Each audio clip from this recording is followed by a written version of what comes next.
Lamine Yamal is the greatest talent this world has ever seen. Period. You may talk about Pele, you may talk about Messi when he was young, पर मैं तुम्हें बता रहा हूँ there is no one like Yamal. उसके जितना talent किसी भी प्लेयर में नहीं था एट दिस एज.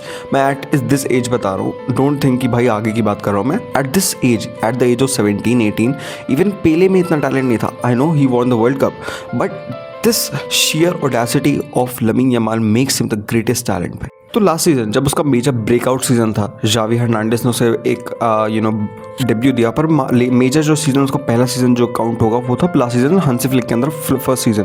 तो वहाँ पे क्या हो रहा था, लमीन यमाल सबको पता था कि उसका टैलेंट बहुत तगड़ा है, that he is the greatest talent. Barcelona 18 की उम्र में मेसी भी इतना अच्छा नहीं था, तो सबका ये कहना था कि भाई every Lamine Yamal need a Raphinha और a Lewandowski to be there, to be at the top. मतलब उसको अगर टॉप पे रहना है तो ही नीड्स एन रफीनिया और Lewandowski to score the goals he is creating. क्योंकि लमीन यमाल को एज अ क्रिएटर बहुत देखा जा रहा था, और ये क्रिटिसिज्म भी था कि he is not scoring goals. 9-10 goals उसके last season and he is not scoring goals, he is just creating.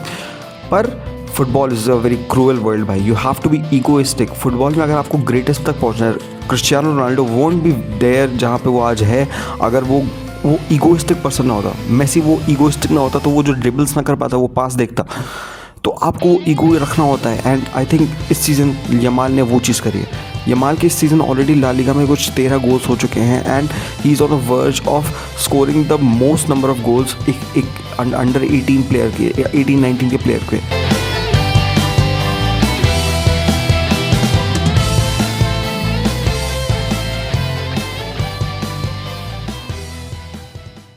दोस्तों रुको. पहले ये वीडियो ज़्यादा आगे देखने से पहले प्लीज़ सब्सक्राइब द चैनल दोस्तों. मैं बहुत ही मेहनत लगती है इस टाइप का कंटेंट बनाने में. If you will guys will show मी सब सपोर्ट भाई, बहुत अच्छा. मुझे भी और मोटिवेशन मिलेगी, क्योंकि स्टोरी ड्रिवन वीडियोज़ बनाना बहुत टफ होता है. फुटबॉल में ईगो बहुत इंपॉर्टेंट चीज़ है. The ego to score goals. सब कहते हैं कि फुटबॉल में ईगो नहीं लाना चाहिए, you should always play with the team, you should always play for the team. I agree, पर फुटबॉल में ईगो उतना ही ज़रूरी है. Lamine Yamal I feel this season has more of an ego. He wants to score the goals, and वो उस position में आता है. तुम ये पहला गोल देखो भाई, सिंपल सा एक काउंटर अटैक बनता है वहाँ पे, फेरमिन ने बॉल जीती और सिंपल सा फिनिश बाय लमीन यमाल. हम सबको पता है दिस इज़, यही पोचिंग वाली जो एबिलिटीज़ होती हैं, यही इस पोजीशन में आने वाली एबिलिटीज़ तो एक प्लेयर को यहाँ से यहाँ तक पहुँचाती है.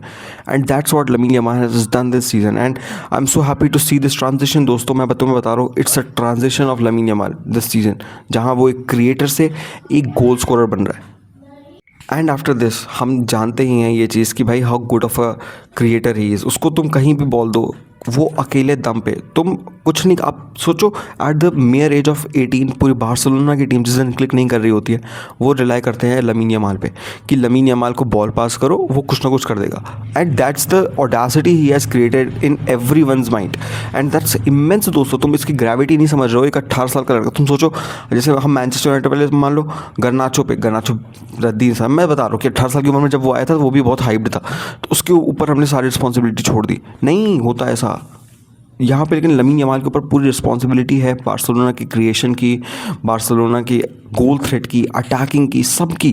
Raphinha relies on Lamine Yamal, Lewandowski, Ferran Torres relies on Lamine Yamal to create. और तुम इस सेकंड गोल देखो भाई, what the hell is this भाई, what the fucking hell is this. And भाई ये तो चलो गोल तो अलग बात हो गई, तुम पूरे गेम में देखो लमीन यमाल अब जो उसके एक नई चीज़ डेवलप की है, ड्रॉप बैक करने वाली.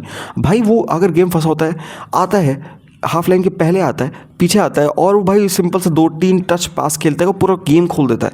And it's a cheat code भाई, it's a fucking cheat code. ये किसी भी टीम में नहीं होता. और ये अगर आपके पास ये वाली क्या बोलते हैं एक एबिलिटी है ना कि आप गेम कहीं से भी खोल सकते हो भाई, there is nothing, only you can stop yourself from being one of the greats of this football game. और मैं तुम्हें बता रहा हूँ Lamine Yamal will be the greats of football भाई, he will be the game. मैं तुम्हें से बता रहा हूँ, Barcelona wins the champion league, Raphinha ठीक है भाई, he is a fucking leader, Pedri भाई मैजिकल मिडफील्डर, पर I am telling you the hero of this Barcelona team will be Lamine Yamal. No matter how much you hate him, no matter how much you say he talks मोर, ये ब्ला ब्ला बहुत ज़्यादा talks है, he is भाई, he is the greatest भाई.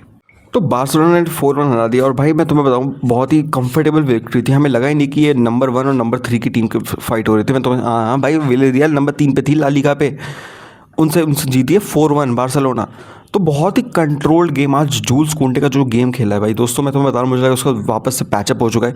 अभी तक वो breakup वाले फेस में चल रहा था and I am so happy भाई, क्योंकि जूल्स कुंटे बहुत ही गंदा खेला था, लेकिन आज जो उसने डिफेंसिव परफॉर्मेंस डाली और जो अटैकिंग थ्रेड्स भी है इमेंस था। उधर बाल्टी को भी बहुत ज़रूरी था ये गेम, बिकॉज पिछले 2 गेम से जाओ कैंसेलो को खिला रहा था हांसी फ्लिक रादर दैन बाल्टी को, and he also produce a master class. उसकी जो कैरीज है ना यार, उफ क्या कैरीज है उसकी। हाँ मैं मानता हूँ क्रॉसिंग थोड़ी सी उसकी लैकलस्टर है, पर उसकी जो कैरीज हैं इनटू द फाइनल थर्ड या फिर प्रोग्रेसिव कैरीज हैं जो गेम में, वो रफीना को बहुत हेल्प करते हैं। वो आप नोटिस करोगे बार बार उस लेफ्ट फ्लैंक पे रफीनिया और बाल्डे 1-2 करने की कोशिश कर रहे थे फर्स्ट हाफ सेकेंड हाफ में। एंड सेकेंडली ऑफकोर्स भाई आज ना पेड्री था गेम में, ना फ्रेंकी डियोंग था, और थोड़ी सी कमी तो महसूस हो रही थी मिडफील्ड में, पर still I think Danny Olmo और फर्मिन लोपेज ने सही ही काम किया। ऑल्दो मैं नहीं मानता कि this midfield is sustainable. Dani Olmo और फर्मिन लोपेज दोनों सिमिलर काइंड ऑफ प्रोफाइल के प्लेयर्स हैं, और दोनों को मिडफील्ड में खिला देना with Marc Bernal as the single pivot मुझे लगता है बहुत रिस्की। आज एक्सप्लॉइट नहीं कर पाए विलेरियल भाई। वो क्या कर रहे थे साला, मिडफील्ड वो शील्ड ही नहीं कर रहे हैं, वो सोच रहे हैं बाई लाइन्स पे खेलेंगे। अब घंटा भाई तुम इनकी मिडफील्ड काट दो गेम से, इनका पूरा गेम डन है, ये तुम्हें पता होना चाहिए था।